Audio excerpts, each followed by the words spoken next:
नमस्कार, जय हिंद, वंदे मातरम। मैं हूँ सुमित कुमार और आप देख रहे हैं हमारा YouTube channel DL Hindi norm. प्यारे साथियों, यूपी पुलिस का जो पेपर है उसमें कुछ प्रश्न महत्वपूर्ण पूछे जाते हैं, तो उन्हीं प्रश्नों को हम आपको बताएंगे।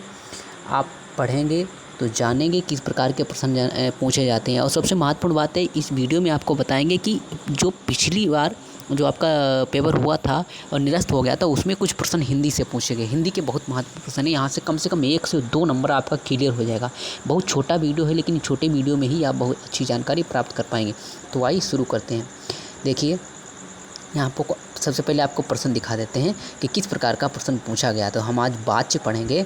अब थोड़ी जानकारी इससे पहले आपको बता दूं कि देखिए, यहाँ पे जो सामान्य हिंदी है वो आपकी 37 नंबर की पूछी जाएगी। याद रखना, 37 नंबर की आपकी सामान्य हिंदी होगी। हिंदी जो होगी उससे 37 नंबर के प्रश्न बनेंगे। और आपको मालूम है कि एक एक दाने से ही राशि बनती है, यानी एक एक क्वेश्चन ही आपको सिलेक्शन दिलाएगा। और हिंदी तो महत्वपूर्ण है ही। तो देखिए, प्रश्न कहाँ से पूछा गया था। सबसे पहले आपको प्रश्न दिखाता हूँ। वाच्य में किस प्रकार का प्रश्न पूछे जाते हैं, क्या पूछता है।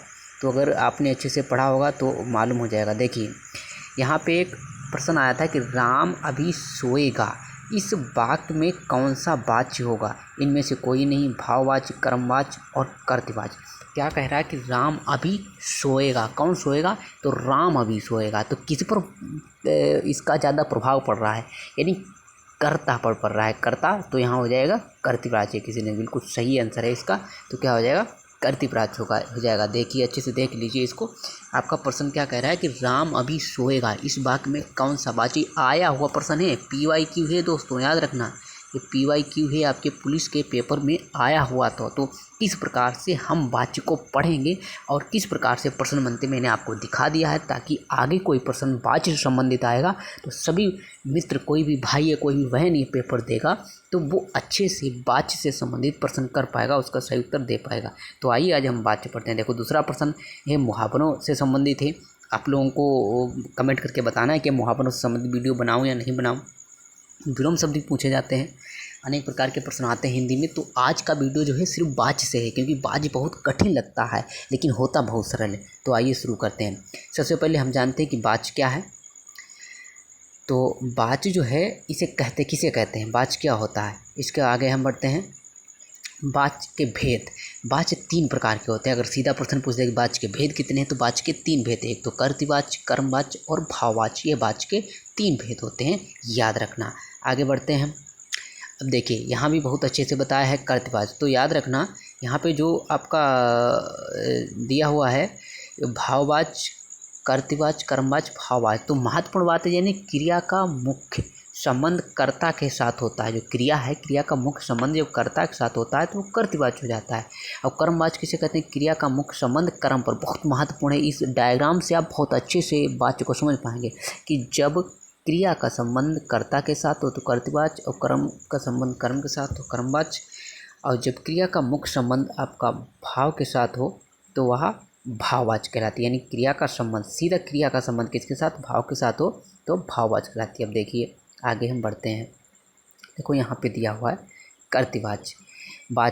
वाच्य क्रिया का रूपांतरण है। यानी वाच्य क्या होता है? वो क्रिया का एक रूपांतरण है जिसके द्वारा यह पता चलता है कि वाच्य में कर्ता, कर्म या भाव में से किसकी प्रधानता है। वाच्य 3 प्रकार के होते हैं, बताया मैंने, कर्तवाच्य, कर्मवाच्य और भाववाच्य। यहाँ पे देखिए, जिस वाक्य में कर्ता की प्रधानता होती है यह वाच्य सकर्मक और अकर्मक दोनों ही होते हैं। जैसे राम पुस्तक पढ़ता है, सीता पत्र पढ़ती है, बच्चे फुटबॉल खेलते हैं, सीता रोज लिखती है। तो इसमें कर्ता की प्रधानता होती है, ठीक है। तो देखो, राम पुस्तक पढ़ता है, पढ़ता कौन है? राम। यानी पुस्तक कौन पढ़ता है? राम पढ़ता है। तो राम पे इसका प्रभाव पड़ता है। क्या है? राम क्या है? करता है, तो एक कर्तवाच्य हो जाएगा। इसी प्रकार से आगे हम देखते हैं। अब देखिए, यहाँ पे बहुत अच्छे से दिए हुए हैं उदाहरण, इनको आप समझ लीजिए।